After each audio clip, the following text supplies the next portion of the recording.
बिस्मिल्लाहिर्रहमानिर्रहीम। अस्सलाम वालेकुम। असाइनमेंट नंबर 1 है CS201 introduction to programming language की और लास्ट डेट है इसकी 29 अप्रैल 2024। तो इसका सलूशन है, आप लोग अच्छे तरीके से देख लीजिएगा। पहले हम इसकी इंस्ट्रक्शंस देख लेते हैं, क्योंकि अगर इंस्ट्रक्शंस आप लोगों ने अच्छे तरीके से फॉलो नहीं की तो असाइनमेंट जो है वो आप लोगों की क्रेडिट उसका नहीं मिलेगा। ठीक है, ड्यू डेट के बाद नहीं करनी और उसको अपनी फ़ाइल किसी और फाइल में नहीं करना और कॉपी की हुई असाइनमेंट आप लोगों ने सबमिट नहीं करवानी। दूसरी रिकमेंडेड टूल है हमारे पास डेव C++ पे आपने इसको बनाना है। इसकी सारी कोडिंग आपने डेव C++ पे ही करनी है और टॉपिक जो कवर हैं वो हमारे पास हैं लूप, स्विच स्टेटमेंट और इफ़ एल्स स्टेटमेंट। हमने सारी कोडिंग जो हमारी असाइनमेंट है वो इन्हीं 3 स्टेटमेंट को यूज़ करते हुए करनी है, लूप्स को, स्विच स्टेटमेंट को और इफ़ एल्स को। ठीक है, सारी कोडिंग इसी पे करनी है। नेक्स्ट देख लेते हैं कि असाइनमेंट को सबमिट कैसे करना है। उसकी इंस्ट्रक्शंस पढ़ लें कि असाइनमेंट को सिर्फ .cpp फाइल में ही हमने सबमिट करना है। ठीक है, यानी कि डेव पे आप जो असाइनमेंट बनाएंगे ना उसी फाइल को ही आपने सबमिट करना है, अदरवाइज़ आपका किसी और फॉर्मेट में असाइनमेंट को 0 मार्क्स मिलेंगे। ठीक है, यानी कि .cpp फाइल के अलावा अगर आपने कोई किसी और फॉर्मेट में सबमिट की तो।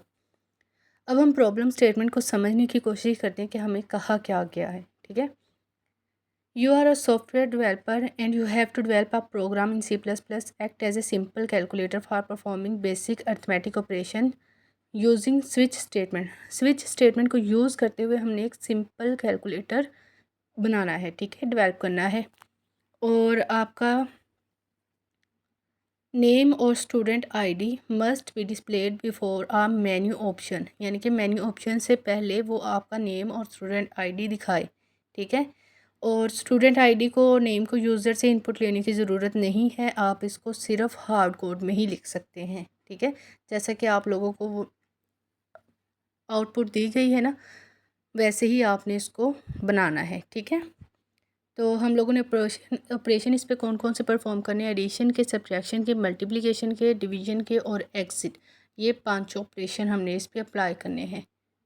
यानी कि हमारे पास 5 चॉइस हैं। तो सबसे पहले हमने क्या करना है, सबसे पहला स्टेप है, first you need to hard code your view ID along with your name, यानी कि आपने हार्ड कोड पे अपनी व्यू आईडी और नेम लिखना है। ठीक है, जैसा कि नीचे स्क्रीन शॉट पे दिखाया गया है, आउटपुट नीचे दिखाई गई है, हम आउटपुट देख लें। यहाँ पे देखें, हेलो ली स्टूडेंट आईडी, नेम आईडी और welcome to the main menu, ये लिखा हुआ है ना। तो हमने क्या करना है, हमने एज इट ही हार्ड कोड पे इसको लिखना है। ठीक है, तो हार्ड कोड पे हमने अपनी स्टूडेंट आईडी और नेम लिखना है। और अब हम चलते हैं हमारे सॉफ्टवेयर की तरफ, उसको ओपन कर लेते हैं, डेव C++ को आप लोगों ने इंस्टॉल किया होगा। ठीक है, तो इसको 2 तरीके से ओपन कर सकते हैं, एक तो फाइल पे जाके न्यू पे जाके क्लिक करें और सोर्स फाइल पे आप क्लिक करें। ठीक है, दूसरा तरीका इसका ये है कि Ctrl+N करके न्यू फाइल ओपन कर लें। ठीक है, यहाँ से सोर्स फाइल को ओपन कर लेंगे, ये हमारे पास ओपन हो गई है। ठीक है, अब हम इसको क्या करते हैं, सेव कर लेते हैं। तो एक तो आप Ctrl+S से भी कर सकते हैं, दूसरा आप जब इसको रन करवाएंगे तब भी एक आपसे पूछेगा कि आपकी फ़ाइल सेव कर दें, तीसरा हम इसको सेव एज से भी कर सकते हैं, जैसे कि ये मैं कर रही हूँ। फ़ाइल सेव करने के बाद हम इसकी कोडिंग स्टार्ट करते हैं। सबसे पहले हम इसकी लिखेंगे body, hash include iostream using name space std and int main, ये हमारे पास इसकी बॉडी बन गई। ठीक है, अब हम लिखते हैं कि हमारे पास जो फर्स्ट स्टेप था उसमें क्या रिक्वायरमेंट थी, student ID and name in hard code. ठीक है, तो स्ट्रिंग यूज़ करेंगे हम नेम के लिए और आईडी के लिए भी हम स्ट्रिंग ही यूज़ करेंगे, डाटा टाइप। ठीक है, क्योंकि हम उसमें हमारी आईडी जो होती है वो BC की फॉर्म में होती है, तो इसमें करैक्टर भी यूज़ हो रहे हैं, तो हम स्ट्रिंग ही यूज़ करेंगे। नेक्स्ट हम सी आउट करवा देंगे नेम को और आईडी को, और उसके बाद हमारे पास क्या था, नेम से पहले हेलो आता है। ठीक है, तो हेलो को भी राइट कर लें इधर। आईडी से पहले आता है स्टूडेंट आईडी। ठीक है, क्योंकि हमने जस्ट आईडी में आईडी ही पुट की है। उसके बाद सी आउट हम करवाएंगे इधर, welcome to the main menu. जी, ये हमारा फर्स्ट स्टेप था। यहाँ तक हमारा फर्स्ट स्टेप कंप्लीट हो गया है। एक दफ़ा इसको रन करवा के चेक कर लेते हैं कहीं कोई एरर तो नहीं आ रहा? नहीं, ज़ीरो एरर है। अब हम इसकी ज़रा चेक करते हैं आउटपुट क्या आ रही है। देखिए मेन मेन्यू में जो रिक्वायर्ड आउटपुट थी वही आ रही है, ठीक है। नेक्स्ट हम इसको करते हैं, नेक्स्ट स्टेटमेंट क्या थी हमारे पास, सेकंड स्टेप है then you have to create a menu that will ask the user what operation they want to perform, यानी कि वो आपसे पूछेगा, यूज़र से पूछेगा कि आपने कौन सा ऑपरेशन परफॉर्म करना है, एडिशन का, सब्ट्रैक्शन का, मल्टीप्लिकेशन या डिवीजन का, या फिर आपने इसको एग्जिट करना है, ठीक है, क्वाइट करना है। उसके बाद आफ्टर सेलेक्टिंग द ऑपरेशन को सिलेक्ट करने के बाद आपका कोड जो है should work in such a way that the user can add, subtract, multiply as many number as they want, यानी कि आपने ऐसी उस पर लूप लगानी है कि वो आपको जितने आप नंबर चाहते हैं उतने ही वो उनको परफॉर्म करे, यानी कि अगर आप 5 नंबर ऐड या मल्टीप्लाई या सब्ट्रैक्ट करना चाहते हैं तो वो 5 नंबर ही करे, ठीक है।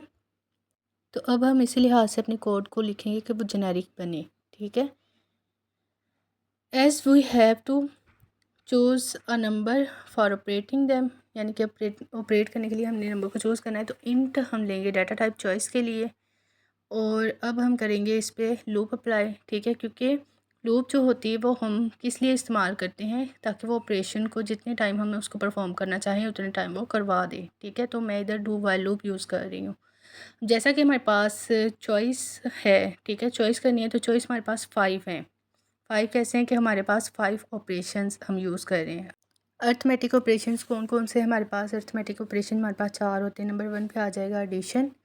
इन चारों ऑपरेशंस को हमने पांचों को सी आउट ही करवाना है, ठीक है। सिंपल हमने इनको आउटपुट में शो करवाना है लूप के अंदर। तो पहले एडिशन है, फिर सब्ट्रैक्शन है, थर्ड पे आ जाएगा मल्टीप्लिकेशन, एंड फोर्थ पे आ जाएगा हमारे पास डिवीजन। 5 पे हमने क्या करना है, एग्जिस्ट कर देना है, ठीक है, एग्जिट कर देना है प्रोग्राम को।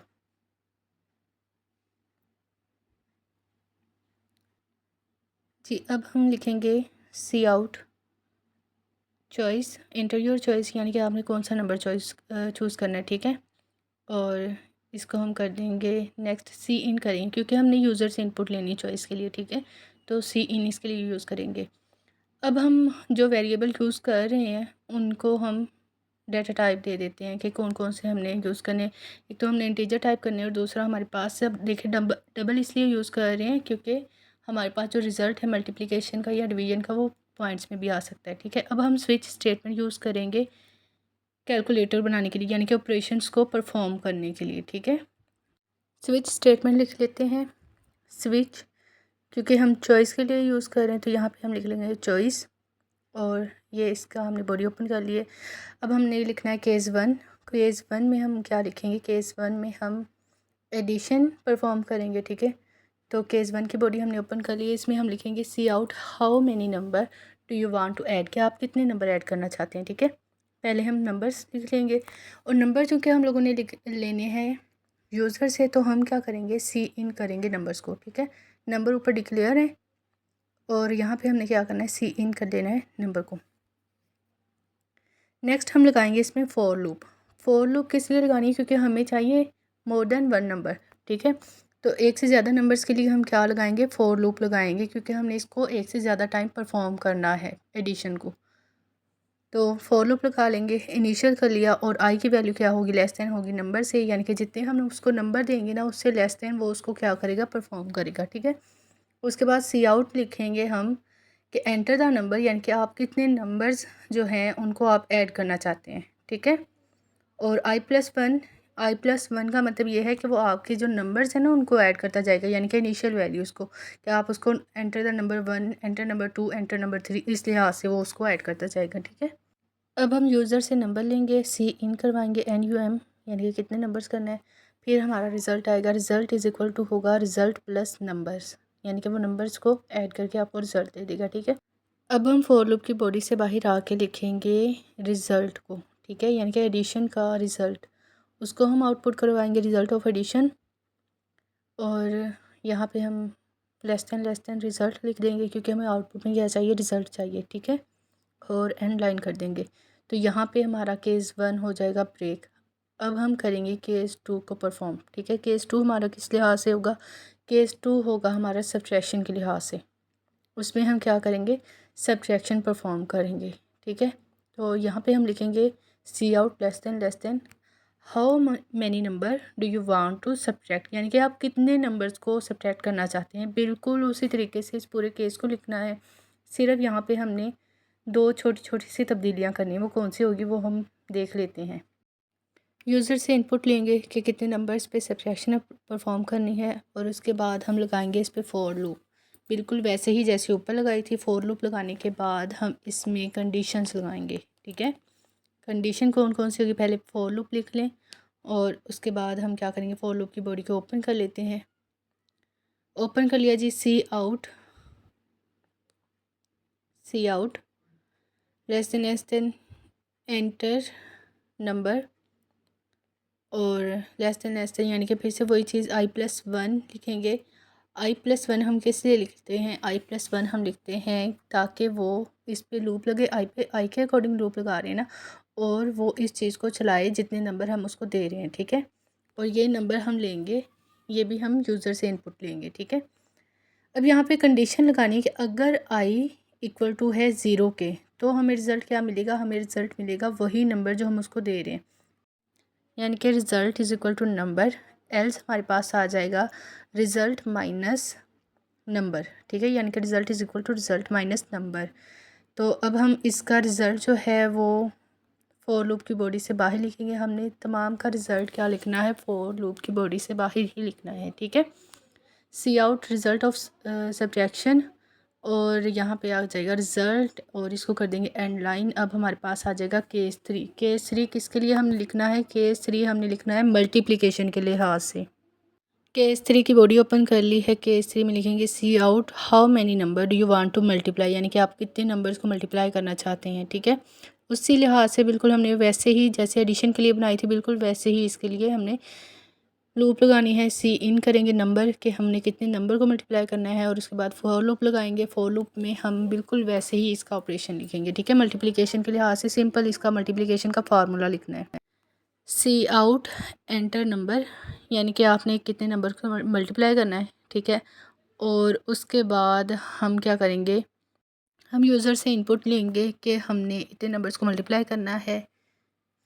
देन हम इसका लिखेंगे रिज़ल्ट। रिज़ल्ट आएगा रिज़ल्ट मल्टीप्लाई बाय नंबर। ठीक है, और अब हम क्या करेंगे? फॉर लूप की बॉडी के बाद बाहर आके इसको हम आउटपुट करवाएंगे कि रिज़ल्ट ऑफ मल्टीप्लिकेशन। ठीक है, result of multiplication less than result, और एंड लाइन कर देंगे। अब हमारे पास आ जाता है केस 4। केस 4 किसके लिए लिखना है? केस 4 लिखना है डिवीजन के लिए। केस 4 लिखेंगे, इसमें हम लिखवाएंगे cout how many number do you want to divide, कि आपने कितने नंबर्स को डिवाइड करना है। बिल्कुल वैसे ही यूज़र से इनपुट लेनी है। ठीक है, कि हमने इतने नंबर्स को डिवाइड करना है। ठीक है, सी इन ग्रेटर देन नंबर, और उसके बाद हम लगाएंगे इस पर फॉर लूप। इसमें भी हमने कंडीशन लगानी है। ठीक है, जैसे सब्ट्रैक्शन में लगाई थी ना, वैसे ही डिवीजन में भी हम इसमें कंडीशन लगाएंगे, और फॉर लूप की बॉडी के अंदर ही कंडीशन लगानी है। Cout less than enter number. Number हम लेंगे यूज़र से कि कितने नंबर हमने परफॉर्म करवाने हैं, कितने नंबर्स को हमने डिवाइड करना है। ठीक है, और सी इन लिखेंगे, सी इन ग्रेटर देन नम, और इसके बाद हम कंडीशन लगाएंगे कि अगर i = 0 है, अगर i = 0 है तो रिज़ल्ट क्या आए? रिज़ल्ट में हमारे पास वही नंबर आ जाए जो हम उसको दे रहे हैं। एल्स में हम फिर से इफ़ की कंडीशन लगाएंगे कि अगर नंबर = 0 आ जाए तब हमारे पास रिज़ल्ट क्या आए। अगर i = 0 हो तो रिज़ल्ट में हमारे पास नंबर आए, और अगर नंबर = 0 हो तो रिज़ल्ट में हमारे पास एरर शो करवाए। ठीक है, कि एरर आ रहा है, क्यों आ रहा है? क्योंकि division bye 0 is not allowed, यानी कि 0 से डिवीजन अलाउड नहीं है। ठीक है, तो ये चीज़ भी हमने इसमें लास्ट में पुट करनी है कि division bye 0 is not allowed. अब हमने इसका रिज़ल्ट लिखना है एल्स में ही कि result = result divided by number. ठीक है, उसके बाद हम इसको फॉर लूप की बॉडी के बाद इसका क्या लिख देंगे? इसका फाइनल रिज़ल्ट लिख देंगे। Result of division less than result and and line करके इसको एक दफ़ा हम इसकी आउटपुट चेक करते हैं कि कोई एरर तो नहीं आ रहा। चलें जी, बिस्मिल्लाहिर्रहमानिर्रहीम। कोई एरर नहीं आया। हाँ जी, ज़ीरो एरर है, लेकिन ये हमारी फ़ाइनल आउटपुट नहीं है। केस 5 लिखते हैं। केस 5 में हमारे पास क्या था? केस 5 हमने लिखना था एग्ज़िट करने के लिए। केस 5 में हम सिंपल लिखवा देंगे सी आउट एग्ज़िटिंग द प्रोग्राम, ठीक है, कि हम उसको एग्ज़िट कर रहे हैं। अगर हमारे पास केस 5 आ रहा है यानी कि हम उसको 5 वाला ऑप्शन दे रहे हैं, ठीक है। चूज़ अ नंबर में जब हम उसको 5 नंबर देंगे तो वो हमारे पास इसको क्या कर देगा? एग्ज़िट कर देगा। और डिफ़ॉल्ट इसकी वैल्यू क्या है? Invalid choice, please try again, ठीक है। देन हम इसमें लगाएंगे कंडीशन कि अगर choice is not equal to 5 यानी कि चॉइस 5 के इक्वल नहीं है तो हमारे पास क्या आए? तो हमारे पास रिस्पॉन्स आए। कौन सा रिस्पॉन्स? कि क्या हम प्रोग्राम को दोबारा परफॉर्म करना चाहते हैं या नहीं, यू वांट टू कंटिन्यू और नॉट, ठीक है। तो हम येस या फिर नो की कंडीशन लगाएंगे। यहाँ पे 4 में हम वैल्यू देंगे, रिस्पॉन्स की वैल्यू हम देंगे वाई, ठीक है। तो रिस्पॉन्स को हम क्या देंगे? करैक्टर देंगे वाई। करैक्टर वैल्यू हमारे पास वाई है। Response for continuing the operation, ठीक है, यानी कि हम उसको यस कर रहे हैं या नो कर रहे हैं, ठीक है। तो फिर हम उसको ऑब्वियसली ये भी हम रिस्पॉन्ड भी हम यूज़र से ही ले रहे हैं तो हम इसको सी इन करवाएंगे। उसके बाद हम कंडीशन लगाएंगे कि अगर response is not equal to Y यानी कि अगर रिस्पॉन्ड वाई के इक्वल नहीं है तो हमने क्या करना है? तो हमने उसको एक छोटा सा मैसेज देना है। कौन सा? गुड बाय का। Cout less than into good bye, ठीक है। अगर हम उसको वाई यानी कि यस नहीं कर रहे तो वो हम क्या शो करवाए? गुड बाय करवा दें, ठीक है जी। अब यहाँ पे आके हमारा प्रोग्राम हो जाएगा कंप्लीट। चॉइस हमारे पास 5 है क्योंकि हमारे पास नंबर कितने हैं? 5 हैं, ठीक है। तो वाइल की कंडीशन में भी हमने 5 ही लगाए। अब हम ज़रा आउटपुट चेक करते हैं। सबसे पहले हम क्या करेंगे? ऐड करेंगे, ठीक है। 2 नंबर्स को ऐड किया, उसके बाद हमने येस कर दिया और उसके बाद हम करेंगे सब्ट्रैक्ट 2 नंबर को और येस। और अब हम करेंगे मल्टीप्लाई। मल्टीप्लिकेशन के बाद हम मल्टीप्लाई करेंगे 2 नंबर्स को, ठीक है। उसके बाद हम क्या करेंगे? हम डिवाइड करेंगे नंबर्स को। नंबर को डिवाइड करने के बाद हम उसको रिस्पॉन्स में दे देंगे कि नो जी। रिस्पॉन्स में नो दे दिया तो हमारे पास गुड बाय का मैसेज आ गया। देख लें जी, बिल्कुल करेक्ट आउटपुट है, ठीक है। आई होप कि आप लोगों को सारी कोड की समझ आ गई होगी कैसे लिखना है। और अगर आप लोगों को ये असाइनमेंट का कोड चाहिए तो डिस्क्रिप्शन बॉक्स में आप लोगों को मिल जाएगा। थैंक यू, टेक केयर, अल्लाह हाफिज़।